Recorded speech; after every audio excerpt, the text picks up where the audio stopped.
Hello, hello, hello. This is Uncle Tickles, and you are listening to New Dad. You're listening during some strange times. If you're like me, you're looking for things to help get you through, help pass time, and just till there is a little bit of a return of normalcy. And for me, that seems to be art and artists. So when I say that, I'm talking about, podcasts and TV and movies and music.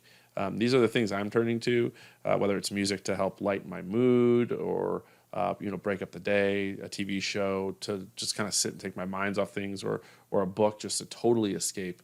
That's what's worked for me. And in talking to some other people, it seems like that kind of is what we have and what they're turning to as well. So we have a very special guest here for you today. We have Kait Flynn from Pop Mom's podcast joining us to talk about what's helping get her and her family through these challenging times, and what art they're consuming and enjoying. And the hope is that fellow parents or just individuals in general who are listening can find something, whether it be a band or a TV show or a movie or a book, that they can take away and that will help them then kind of get through this. And it'll be something that they enjoy. So, with that being said, I will say there's a added caveat, and that's, support local art, support your local artists. I want to give a shout out to Louis Wilkinson, who did our intro, our new intro. I think we'll be keeping it for a good while here. You can follow him on Instagram at LaserLouDude.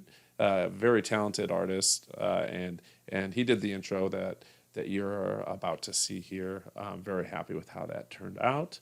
And however you can do that, whether it's monetarily or just through your support, rating, reviewing, promoting their work, it goes a long way. So I do think that, while we're all consuming that and we're enjoying it, it is important to try to give back and lift those artists up, since they're giving us, a small slice of joy during a time when that's hard to come by, to be honest. So, I won't keep you much longer. I really want to get to Kait. She was great on this episode, and we're going to really give another tip of the hat to a special friend of the program and artist, Prab Cox. So, Prab, please take us away.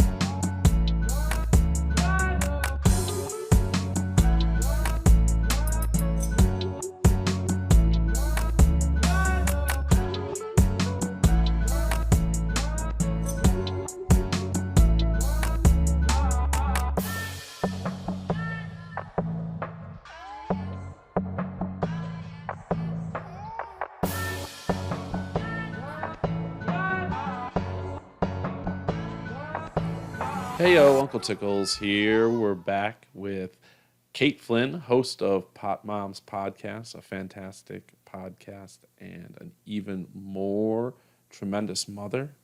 Kait, introduce yourself to Uncle Tickles' little children. Yeah, totally.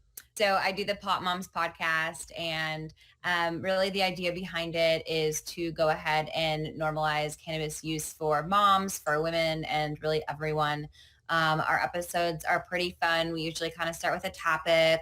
We will have, some playful banter about it, maybe talk about a strain that we're smoking or a product that we're using, really just aiming to educate the listeners on something about cannabis related. And the more we learn about it, the more we talk about it, the more we normalize it. And pretty soon people can get off my dick about smoking weed. Yeah, and what strain are you smoking for today's episode? Oh, so this one that I am doing today. So I have two. I really like a combination at this hour. And so the first one is called the CBG blend, and both of them are by Halo Cannabis. So if you're in the Seattle, Washington area, you'll be able to pick up their product. You can pick up different CBD products online. Halo Cannabis, it's Heylo. The first strain is the CBG blend. So it's a 3-to-1 ratio CBG, which is one of the components of the strain, and then THC. So it's just kind of fun. It's really creative, which, is one thing that we talked about in the episode, and which has been like really personally, really imperative in terms of being able to kind of take the bull by the horn, so to speak, of like trying to teach your kids shit at home, Yeah. and like stuff done and feel like a person, although you haven't left your house in a really long time. So this helps. Yeah. And the other one is called Spring Equinox. And it's another, this one is really heavy in THCV, which is a different type of THC component of the strain. And I really like that one. So this one I'm smoking in a PAX, which I don't really love the PAX, but I really like the strain. Awesome. Awesome. And, you hit on creativity and how it's been a key characteristic that's needed to get through these times. And, I have 2 kids under 2. And I think for people who are listening and have kids, the challenge of talking about suggestions to get through is that suggestions are so age dependent. What may work for your son Cole is not working for Mikey, right? You and especially when you have kids that vary in age, you can't just put one show on.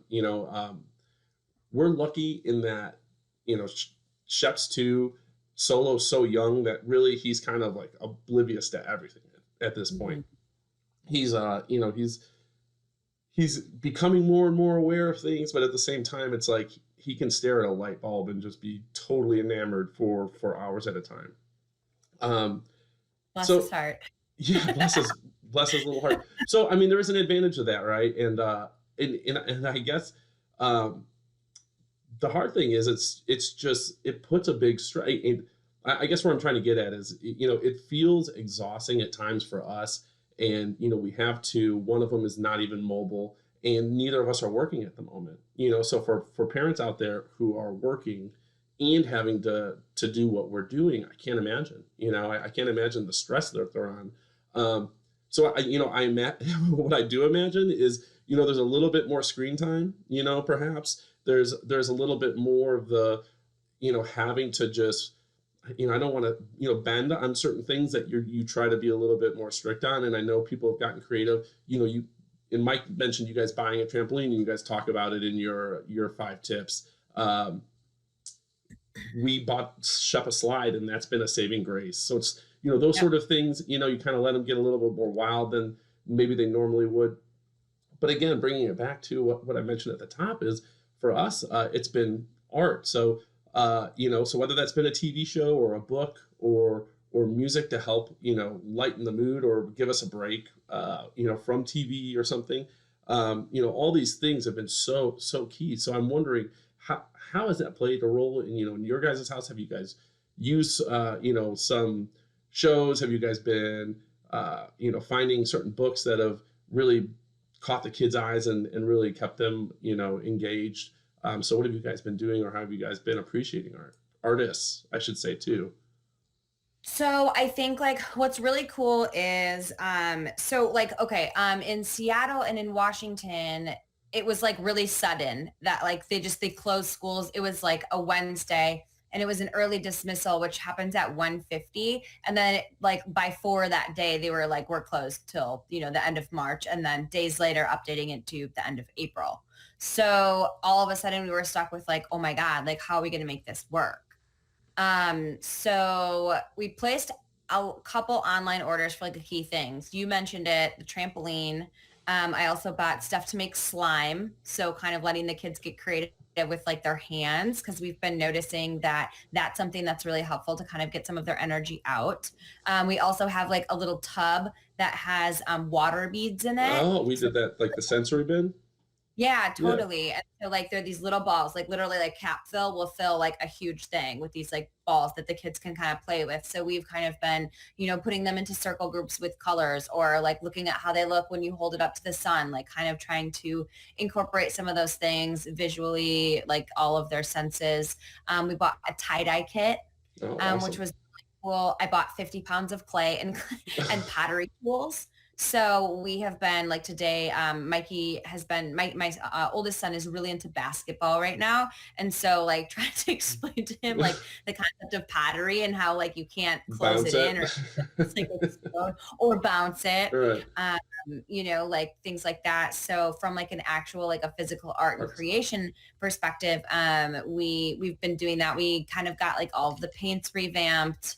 And what we've been doing, which kind of how it relates to some of their books. So all three kids will tolerate us reading the Mo Willems books to them, like Piggy and Gerald, or The Pigeon Shouldn't Ride the Bus or Drive the Bus or whatever.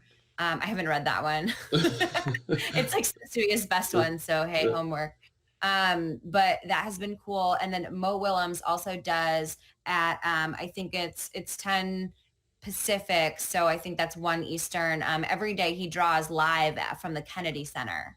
So we kind of had like a backlog of YouTubes, and we'll go ahead and set the kids down. Usually just Mikey and Ellie will be the only ones who kind of like entertain it.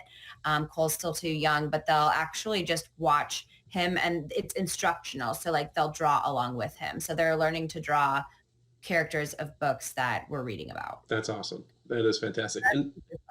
And that's been one of the, few silver linings of this whole experience is that and again, this is a tribute to the artists out there. They've really kind of put themselves out there, and whether it's Yeah. Miley Ray Cyrus with her Instagram Live series. I think we were talking right before this. Death Cab for Cutie and Head in the Heart were doing something live from Seattle. A band you and Mike love, Cold War Kids, and I enjoy. They were earlier today doing a live stream. One of the gentlemen from Glass Animals, I believe. I'm going to be mad if I get that wrong, but I believe it's the lead singer from Glass Animals is doing a QuaranTEAM cover series, which is awesome with Heart Shaped Box by Nirvana, which was really good. So and one of the tips in your episode, just again to plug this, I think that if you're a parent with kids, you should probably definitely go listen to this. Tips for the quarantine episode. But were these online, museum and zoo tours? Have you had a chance to do any of those? We were supposed to do a breakfast with otters, but we got the times mixed up, so we showed up like an hour late. Oh yeah, I know. It's tough. It's kind of tough because like we create all of these resources and all of these ideas and all of these schedules and stuff, but then we actually have to fucking do it. Right. Right. There's like this thing is like I feel like it makes us feel safe to like amass all of this like information, Oh, but we have to actually do it. for sure, for sure. So have you been able to do any of the museum tours or the zoo tours? No, you haven't. We do them. We did a little bit of the zoo one Mhm. because they're doing ones for like the San Diego Zoo. And so we kind of have popped in on that. It's just kind of to your earlier point, the 2-year-old doesn't want to do what the 4-year-old wants to do, but the 4 and the 7 might play. But then in certain things, like we've been incorporating a lot of stuff about animals. So like we'll have they wanted to do talking parrots, and so for like a day we talked about talking parrots and we watched videos about talking parrots and why parrots like have the capabilities to learn how to read, like you know what I mean. So yeah, so You know, I don't know, trying little things like that, but no, and I think we did the San Diego Zoo one too, and Shep. That's the thing. Like Shep's into anything with animals, which uh, brings me to one of one of the saving graces for us uh, this quarantine, and when I say us, I probably mean me more so than Lita. Is Spirit on Netflix. Have you guys ever caught an episode of Spirit in any of your days, right? Or raising kids? so Cole like loves the horse Spirit, but Yeah. they don't want to watch the show. Like he has like one of those like big pillows that you lay on Uh that's huh. like that horse. And I mean, there was a minute, I mean, this thing's like the size of a sofa cushion. So like there was a time where he would want to like bring it everywhere. So it was just like, it was insane. But for whatever reason, like they don't, but you said that it's super good. Tell me about it and I'll have to pitch it back to them. I'm into it. Yeah, I'm into it. Well, what kind of like pulled me in a little bit was the opening song. I think it's as far as theme songs go, it's solid across all TV shows, but especially for kid shows, it's not annoying. I really enjoy it. We're in season 3, and every time it comes on, I'm still kind of like pumped up and ready for it. Um, but it's just I think it's a what gets it for me is that it's episodic, in that, if you watch one episode, the next episode builds off that. And so I Mm. guess as an adult viewer, I appreciate that. Whereas something like Bubble Guppies or Sesame Street, they're all standalone episodes, right? It doesn't matter. There's nothing, it's not like there's a plot that it's building on. And there's 8 seasons of it, and it's totally new to them. And for the same reason you said that Cole's kind of into it, the horses, Shep, for whatever reason, is super into nenes, is what he calls them. Mhm. So that show, and to your point though, like there will be stretches, right? Kind of long stretches where it's not focusing on the horse; it's focusing on these kids, and he will get disinterested for a second, but it typically will come back to the horses quickly enough to kind of roll them back in. And I think it's great because the lead protagonist is a female, and it's portrays her in a very strong, positive light. And I think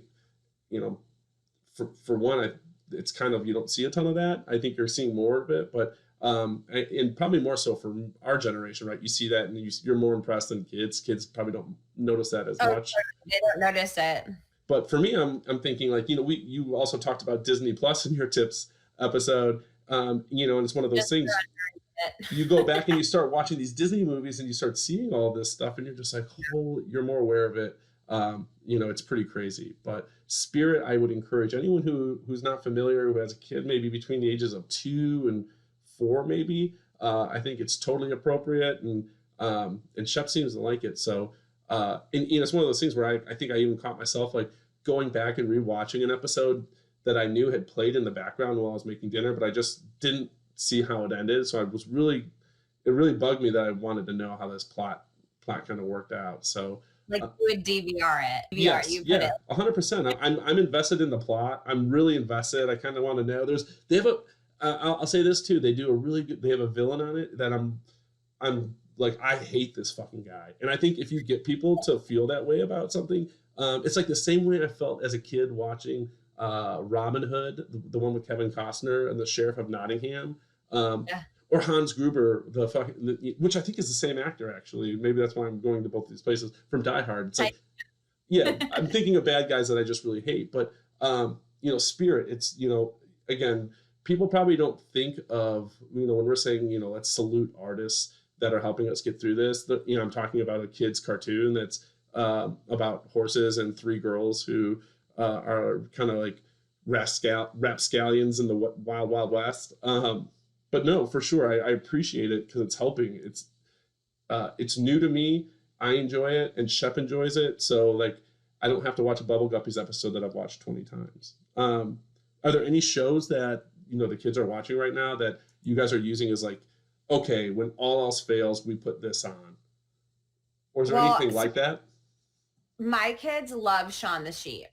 And Shaun the Sheep is like a claymation, like Wallace and Gromit. Okay. Except for one key difference is there is no words. Really? There's no words in the entire show. There's like 100 seasons of it. There's full movies of it. It's stop claymation. It's amazing. Crazy. So like it's all conveyed through like noises like that, and like what's happening around them, or like it or like their facial expressions. Like it's amazing. But I like, this thing stands the test of time. We, like, prior to isolation, would have like a couples over who have kids, and their kids would come in after we fed the kids dinner. We would let them watch a movie so the adults could have, like, I don't know, a second to think of something other than their kids. And so we put this on, and I was like, just watch it. There is not a single word in this entire movie, and they will all sit there silent the entire time. And they do. So they love it. Shaun the Sheep? That. What's up? You said Shaun the Sheep? Shaun the Sheep. It's SHAUN. Shaun the Sheep. Cool. And they have, there's one. So there's a couple in particular. The kids go through like, they go through like cycles of wanting to watch one episode over and over and over and over and over and over again. Oh, yeah. And so it's usually a good one, but then like you see it a couple times and you're like, Jesus Christ, man. Like there's this one, it's like a special episode, but it's called Shaun the Sheep, the Farmer's Llamas. And it's llamas, like basically the farmer gets these llamas and then they're like just they're total jerks to the whole farm, and it's like, but yesterday Cole watched that 3 times. like, because that's the only thing he will watch. So like our thing with the kids is like, we'll do something with like video around drawing or like a study of like nature videos and stuff. And then depending on the day, we might let Ellie watch a movie like when Cole's napping, and Mikey will be doing stuff on his tablet. And then let them each do a show at night. So Cole will pick the show at night, like every day. Farmer's Llamas, Farmer's Llamas, Farmer's Llamas. Like he wakes up talking about when the next time, like negotiating when he will see the Farmer's Llamas next. It's nice because my oldest still enjoys watching it. Like he'll actually like put his tablet down and like actually watch, like That's what awesome. he's watch it, and or be fine if they do it. Another really good one, if you've Netflix, is Green Eggs and Ham. Okay, It's yeah. really Oh yeah. that one they like a ton. It's so funny listening to you talk about Cole, like waking up and talking about Shaun the Sheep, because Shep will wake up and the first thing is he'll be like, "Hello, Dada," and then I'm like, "Hey, Shep," and then he's like, "Bubble guppies." Yeah, totally. Like, they love it. Yeah, and he's always been indifferent, like didn't care which episode, but just recently, in like the last 3 or 4 days, he's been very particular. Like he'll request them, and it's funny the way kids' minds work and the way they remember things, and also when you start recognizing those things, right? Because he's your kid, it's crazy because he'll just like he said, he was like goo goo gaga, goo goo gaga, and there's an episode that starts off with one of the characters saying goo goo gaga, and I was like, oh, like I didn't have to be like, what are you talking about? It was like my brain immediately processed, he's talking about the baby episode, so play the baby episode. Totally. So yeah, it's just funny how it works that way. One thing too, Yeah. Disney Plus. Okay, so we've like taken a trip down memory lane, right? So Mike recently gave Mikey his whole 92 to 93 basketball card collection. Oh. I mean, like Mikey has been FaceTiming with his friend like 3 blocks away every day trying to come to a trade. It's been for like 2 weeks. Like it's so funny because they're going so back and forth, and Mikey has like everyone except for one player of the Dream Team's cards, and like I've been like messing with him and making him say Barcelona instead of and so what we've been doing is we've been showing them some like movies from like when we were kids or ones that we like. So Mike really likes Sword in the Stone, so that's on Plus, and so like it's really brutal for me to watch. I don't like particularly enjoy that movie. Really? It's one of my favorites. See, and it's one of Mike's favorites too. And Mike's sister and I, Carole, were talking, and I'm like, I hate this movie. She's like, me too. So I don't know, like for whatever reason. Okay. But we have Robin Hood on the list. We actually That's another one of my favorites. Honey, I Shrunk the Kids, which is a classic. Like, and I knew Mikey would like it because around Christmas time we showed them Home Alone and Home Alone 2, and they were just like dying of laughter at all of the horrific pranks. I think Mike and I can't remember if we talked about it on screen, but yeah, he did. He talked about having to explain to Mikey just like how violent those pranks were, and he's like, no, you really can't blowtorch some dude's head, Mikey. That would like basically kill a dude. No, that's too funny. Disney Plus has been a fun trip down memory lane, and also I feel like there was like a gap of Disney movies where it was just like outside of my age gap, right? Like I lost interest. I was really into Disney as a kid, and then all of a sudden, you just get into different movies, right? You kind of grow up and older, and you get way cooler, and Disney stops, being. Right. It's fun to go back and watch those now. Like there was a bunch. Like Hercules was one that kind of like fell into that. Oh my God, Ellie loves it. Hercules, yes. I put that on. I was like, I forgot how good this is.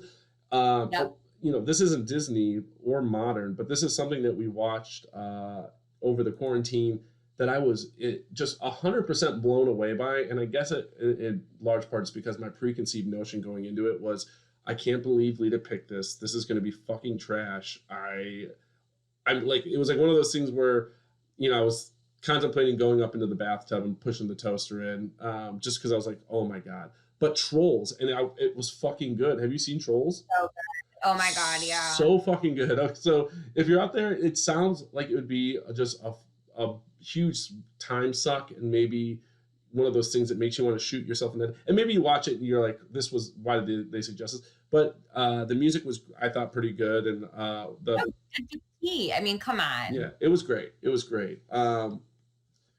What podcasts are you listening to right now? Because I know though that's another escape for me at night. I'm able to kind of, again, just listen to something and it feels normal, because that's kind of what I would do normally at night to wind down. Okay, so like, I don't know about you, but like once I started doing a podcast, it was harder for me to like listen to specific one. Like I just felt like there was always noise in my ears when you're like editing, and then it's like your own voice. And so it's like super bizarre. But my favorite podcast right now is the Ron Funches. It's Getting Better with Ron Funches. And it is so good. I like love this man's voice. It just is like, it's just like so happy and like upbeat, but he's also like really, really honest, and he has really cool guests on. I think in my favorite episode was, I'm just looking for it right now. But I think it was when he did it with Conan O'Brien. Okay. It's a really good episode. Like if you're looking for like what the just, I don't know what the show's about. That's like definitely one of my favorite.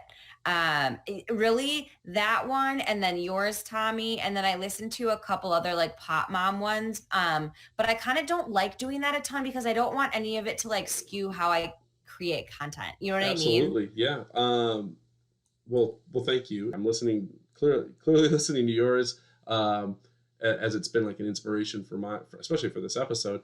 There's another one that's been a huge, again, just inspiration for doing a podcast, and one that I don't miss. They do a bunch of live content that I with 2 kids now, it's really hard. I used to be there for all the live stuff, watching and in the live chats, partly because I was a moderator for the podcast, but it's called History of Westeros, and they just put out amazing, high quality stuff. It's really high standard, and that's kind of when I do religiously. It's like I do not miss them, and it makes me realize just how far I need to go, for my podcast.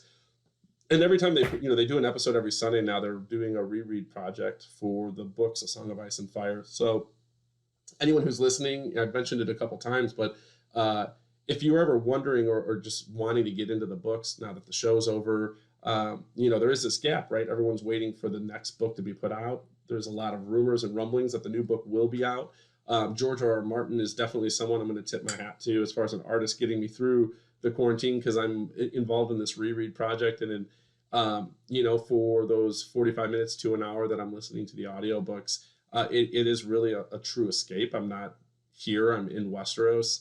So I would suggest people, you could pick up the books, and then what they do is, I believe they have an episode for every 7 chapters, about, give or take. So you can read the 7 chapters, listen to the episode, and get a fully in-depth, kind of rehashing of what's going on. I will say though that there are, I think in some cases, spoilers. But if you've watched the show, I don't think you're really going to be hurting for anything. So those are the podcasts I'm listening to. And then music-wise, there's a band that I went and saw in early January, and now the idea of going to see a band seems crazy, and you almost feel like you have to defend it by saying like, oh, it was way before all this, but it was, like the first week in January. It's a band called Indigo de Sueza, or de Sueza. I might be pronouncing that wrong, and my apologies if I am. And the album is I Love My Mom.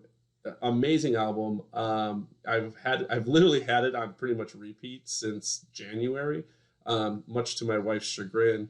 And we talked about all the artists doing live streams, and probably too many to actually rehash. But another artist I actually want to personally thank is Prob Cause, who did the intro music for New Dad. He put that together this year, I believe mostly on a trip to Thailand. And I've been listening to that album, Junkyard Samurai, quite a bit, and introduce Shep into Proud Cause and Junkyard Samurai, and also introduce Shep to Kendrick Lamar, who we liked very much. So music's a very big part of our mornings and in our daily routine. What about you guys, Kate? Now I'll flip it over. is there any like more contemporary music that the kids are starting to get into or like, or that you guys introduce? So yes, I have to like just for 1 second say one more good podcast recommendation because please do. I listen to more, don't I? So Many White Guys is what it's called. And it's with the Two Dope Queens, Phoebe from Dope Queens. Oh my God. Like that actually got me through training for a half marathon this summer because I could like listen to them talk.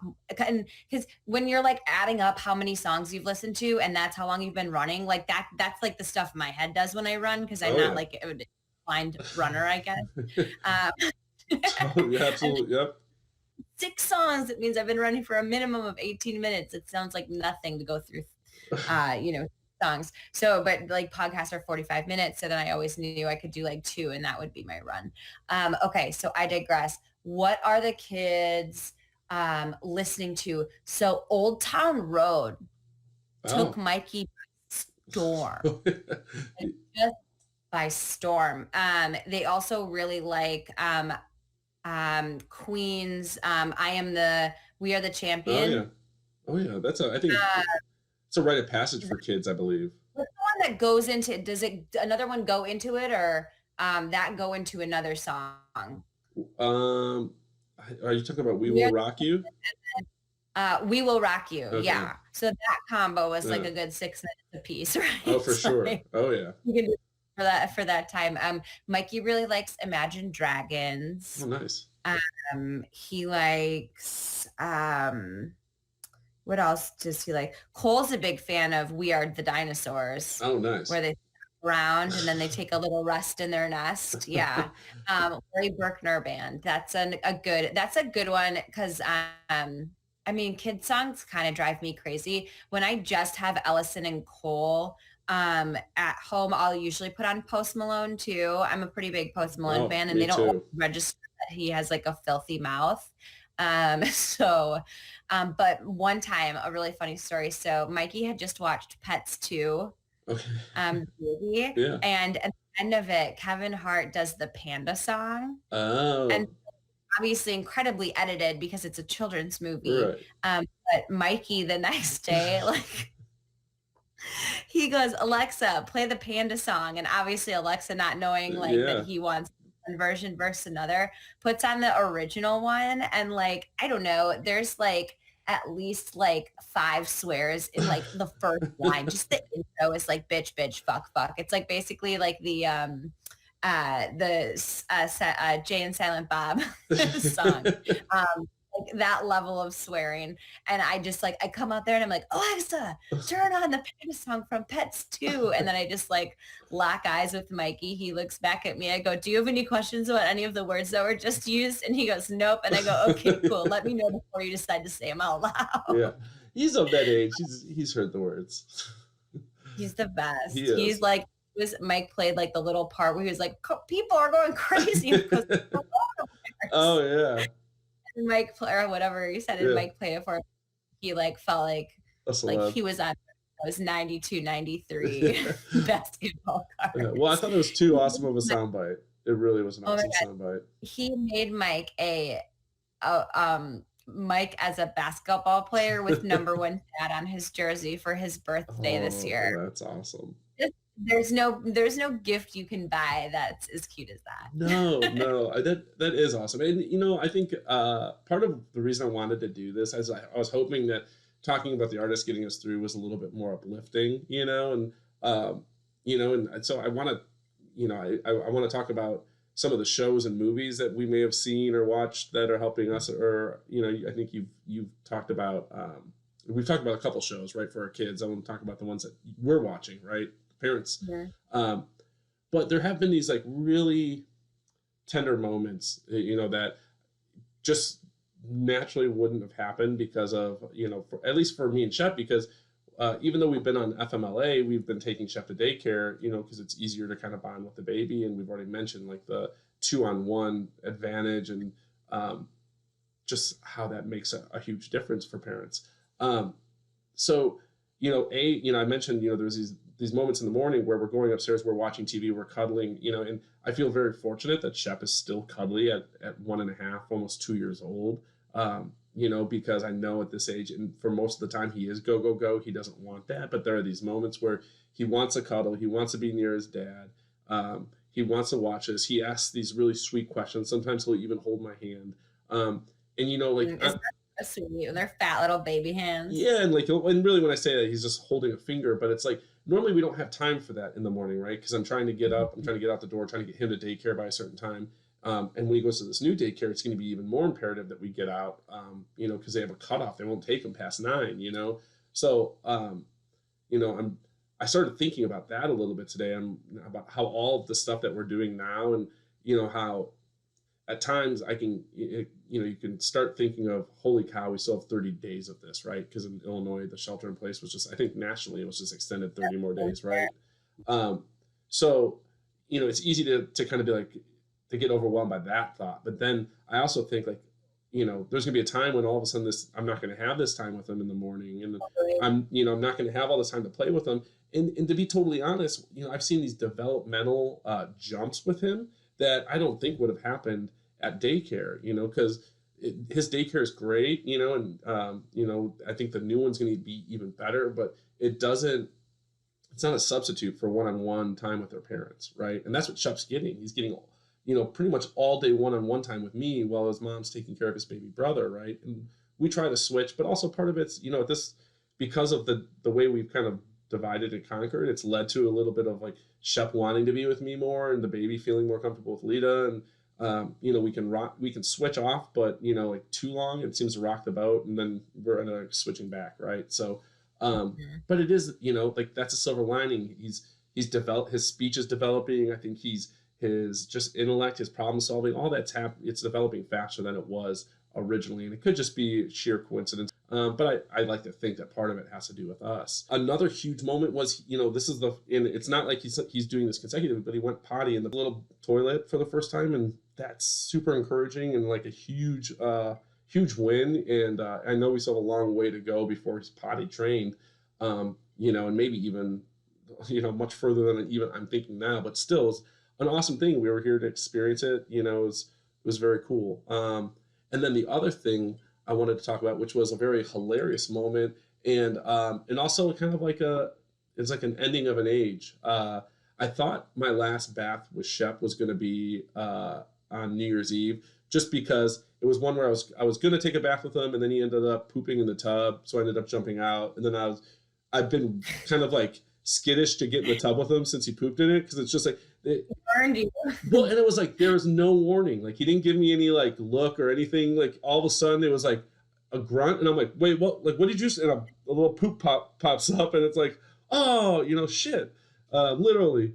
So I was like, so soon for them in the bath. Yeah, and so then I was like, all right, that's the last bath. But the other day he was like, we're in there, and I was just, not since that moment I'm in there with him. I'm kneeling at the tub. I'm playing with him. I'm interacting. But I'm just not in the tub with him. But he kept being like, he was like, off, like, Dada, like, sit down. He wanted me in the tub. And I was like, oh, this is so cute. Like, I'm going to get in the tub. Now, in hindsight, a close friend of ours, Suds, was like, I don't know why you didn't keep your shorts on. Because I was just like, well, I'm going to just get in the tub. I'm getting in the tub. I'm his dad. I'm going to get in the tub. I've taken baths with him before. But I didn't really connect the fact that he's been more interested in his own wiener recently. And he's, so when I got in, he was just like, he was fixated. It was making me uncomfortable, to the point where I tried putting some bubble bath in there, and that wasn't working, because, like the water wasn't going, so it was too clear. He was looking directly at it. I'm like, what the fuck? So I had to make like, just like a really game time decision, and I just tucked it. I mangina'd it. Jesus Christ. And the kid looked at me as if I was a fucking wizard. And it was just like the look as if like I was just like, poof, wiener be gone. And he was like, whoa! It like fucked with his head for a little bit. And to the point where we had to cut the bath short, where I was like, I think I've done too much damage. Mangina too, though. Yeah, so. I was like, I think this is bad. I don't know. I was trying to do the right thing, and I think I did a bad thing. So now I'm going to have to bring the kid into therapy probably. But the funny thing is, so after that, he's been very concerned about my wiener. Like, there'll be times when I'm changing him, and he's like, Dada, wiener. And he's like trying to lift my shirt up to see it. And I think it's because he thinks it's gone. And So so now, yeah, I have this dilemma. I'm like, do I show my kid my dick again just so he knows it's there? I don't know. So it's silver lining, but I don't know. I probably can't keep this in the podcast because social services will come. But no, it's so normal. Yeah. It's so normal. All kids think that dicks are crazy, but like kids have been staring, like, I don't know, like I've maintained eye contact while going to the bathroom with my kids. I mean, like, they're always right there. And like, I don't know, maybe vaginas are just like not as enticing as like, well, yeah, it's either. But I mean, Ellie like would ask me like, when do I get a penis? I'm like, bad news for you. Sorry. You know, never, unless you want it, then later. Yeah. But so she finally, actually, it took a girls only sleepover with her Auntie Kara for her to like actually refer to herself as a girl. Oh, really? You could go. She's like, yeah, I'm potato. Convenient. Yeah, I'm potato. Yeah.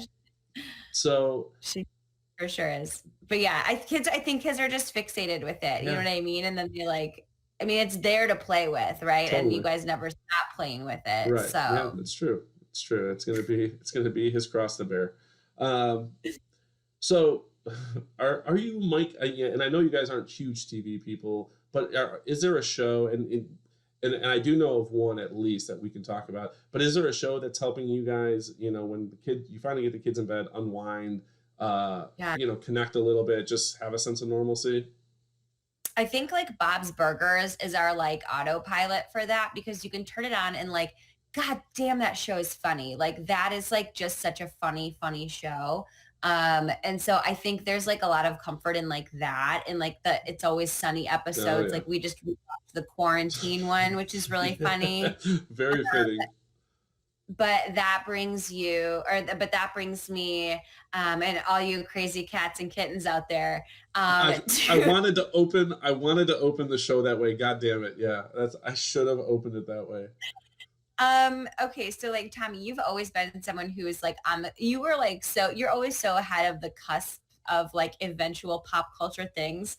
Like this, like Joe Exotic and like all like, oh my God, it was so necessary. The 800-pound tiger in the room. Let's talk about it. Literally. Oh, like, oh my God, it's so good. Like, it's so good. It's perfect. It's like there isn't one person who doesn't feel better about their current situation after watching that. Oh my God. And I've even seen a meme where it was definitely killed her husband. Oh, Baskins. Oh, and like I'm gonna do so many. Okay, I can't. I need to stop.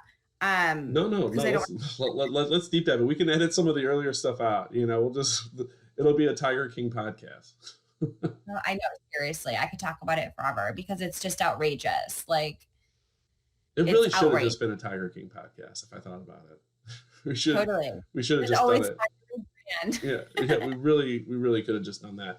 No, it's awesome. The memes it's generated are fantastic.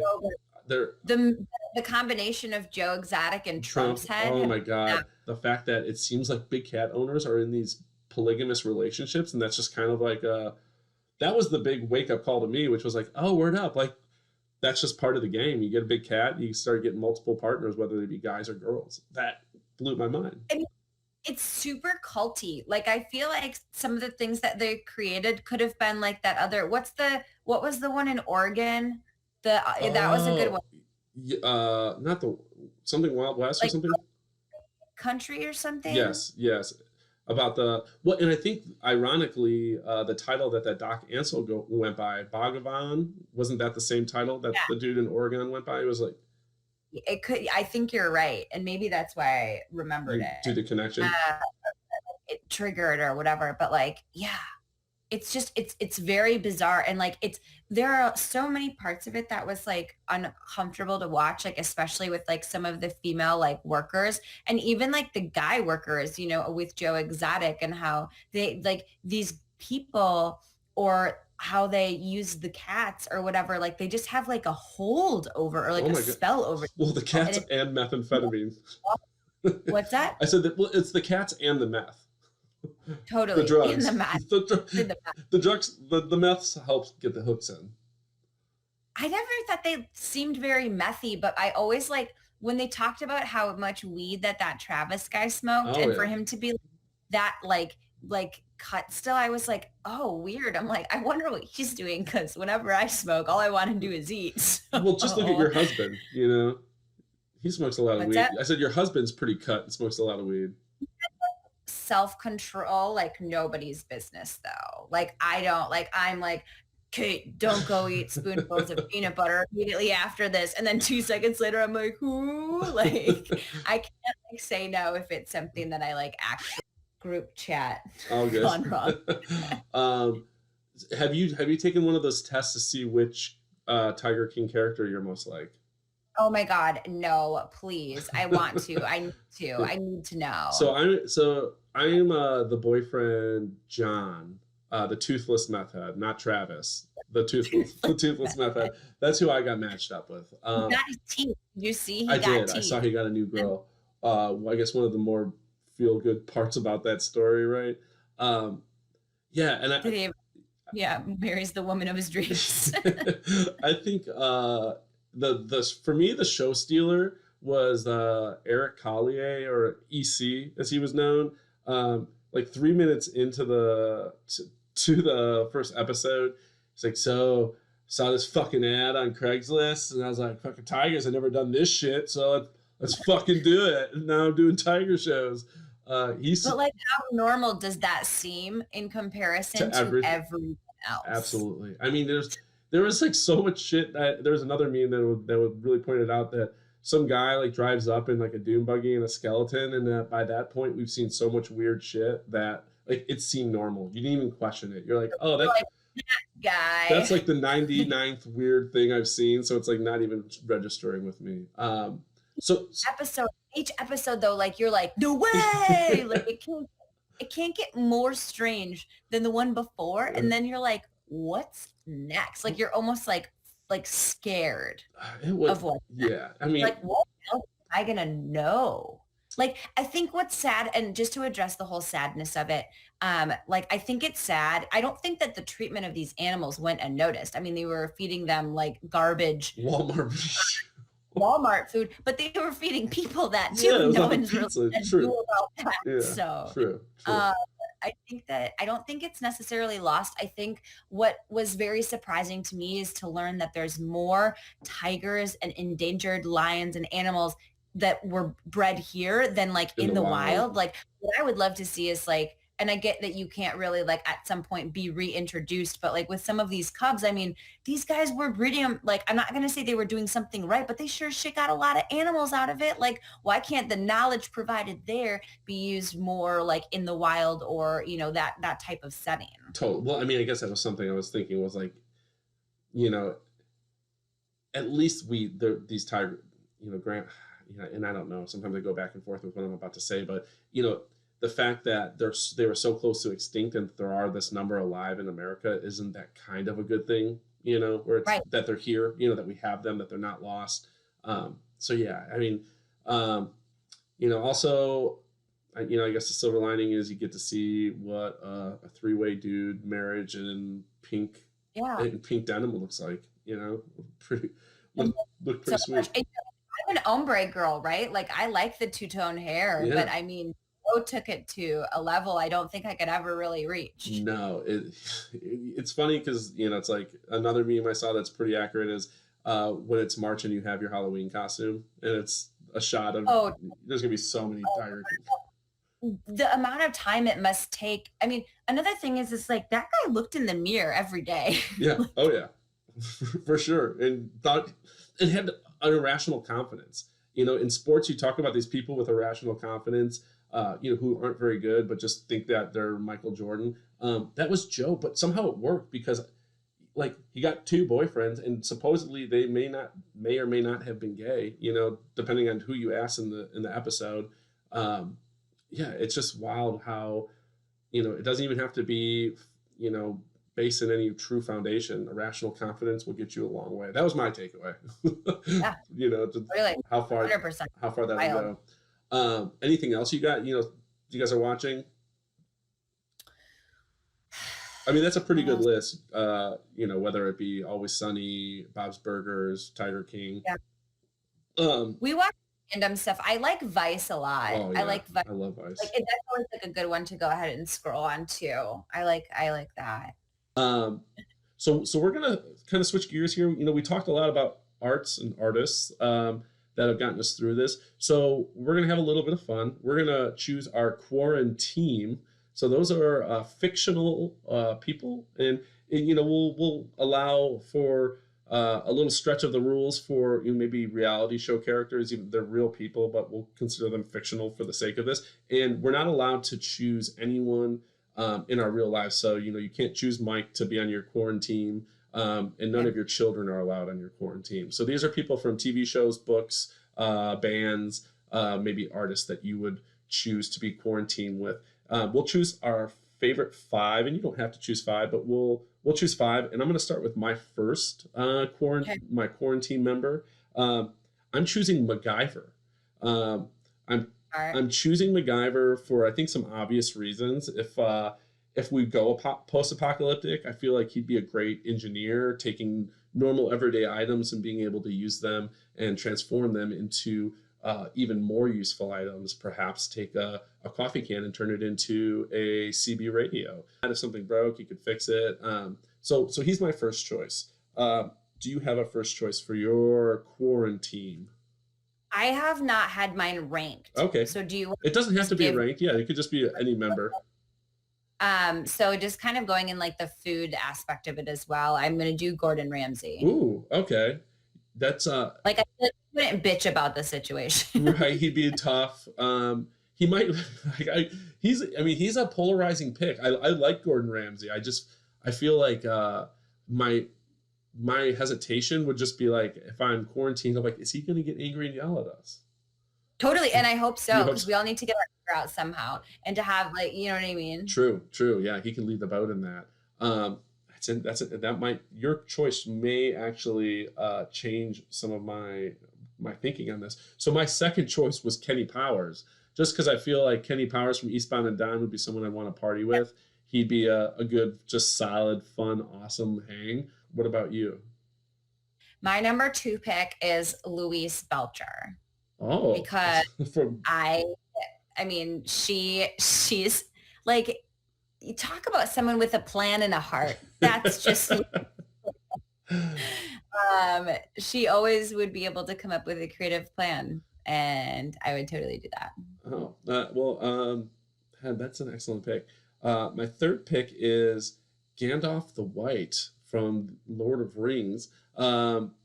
Again, kind of on a similar token to having MacGyver, how useful would it be to have to be stuck in a house with a wizard?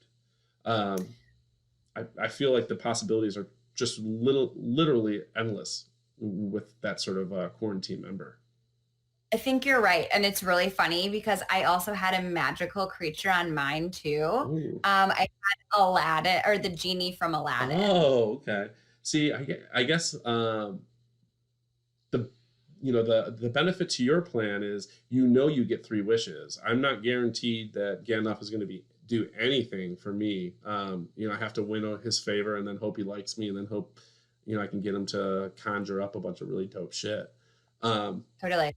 I'm gonna pick the Will Smith one. The Will Smith one. Okay. Robin Williams' voice, like, because we rewatched both of them. We're watching like the real person one, and then the old school one. Back to back. His voice was like, I was like, oh my God, I forgot that was Robin Williams. You know what I mean? Yeah. Like, it was great. So you're still picking the Will Smith version. Yeah. Okay. I don't think I've watched the live version. So now it's surprisingly, it's really good. I dug it. Awesome. My fourth pick, I didn't mention this when I talked about the shows that are getting us through this. It's not one that I've, been particularly fond of.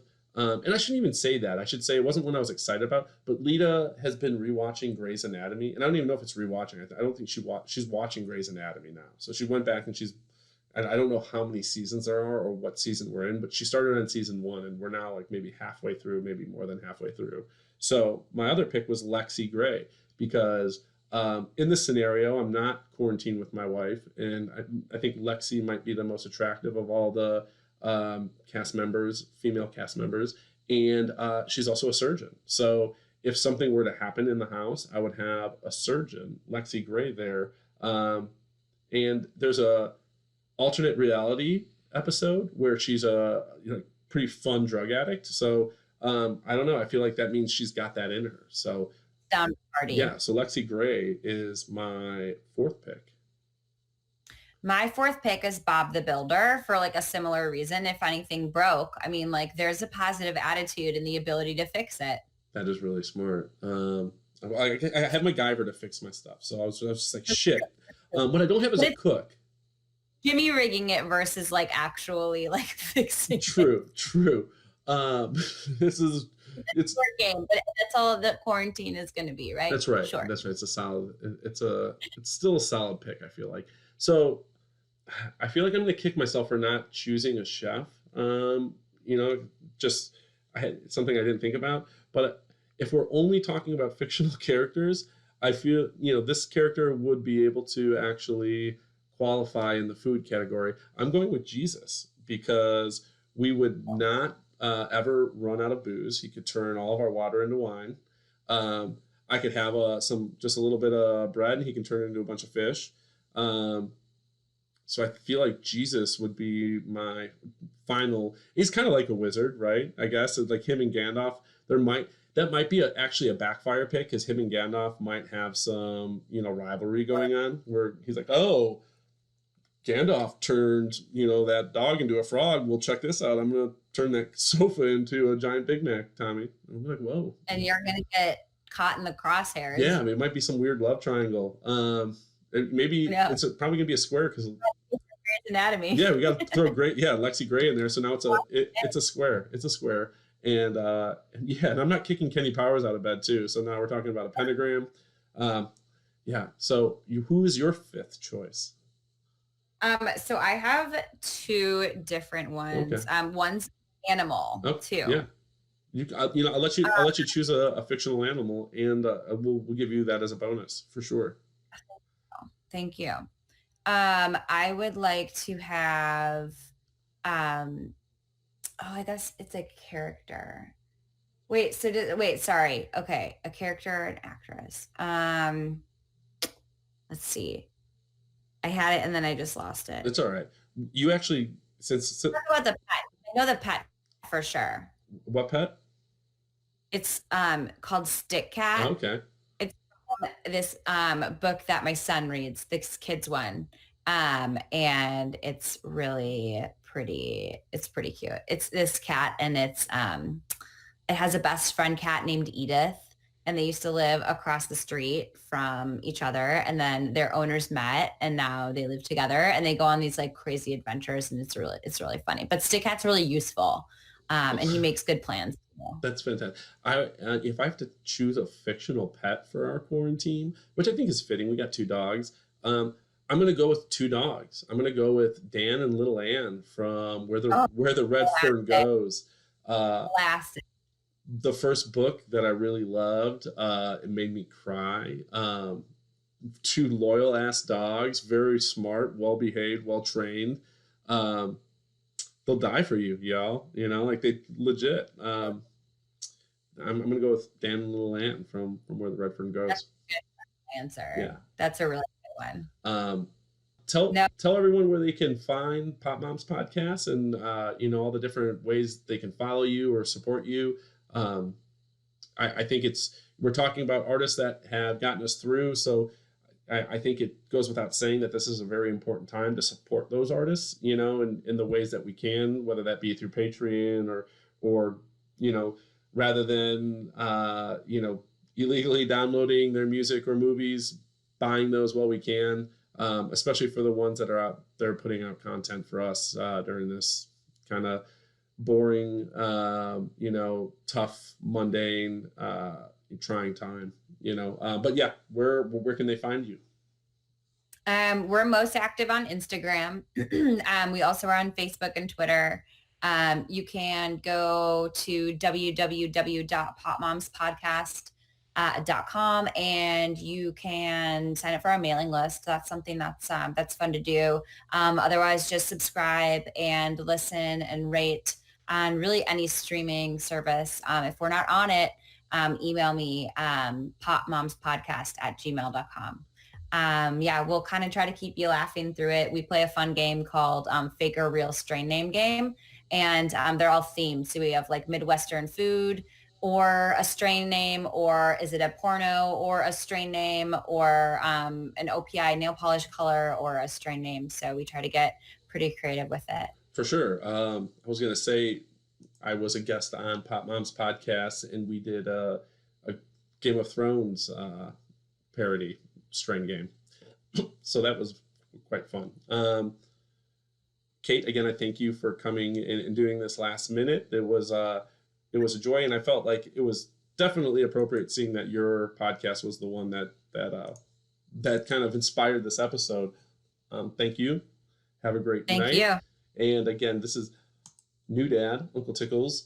Please, as Kait said, rate and review when you can. Go out there, support Pop Mom's podcast, support New Dad podcasts, support the artists that are creating art that you're enjoying and getting you through this quarantine time. We love you here. Try to keep your head up. And New Dad will be coming next week with our second progress report episode. I've kind of been buying some time to get more progress under my belt. So we'll see you then. And until then, Pop Boss, take us away.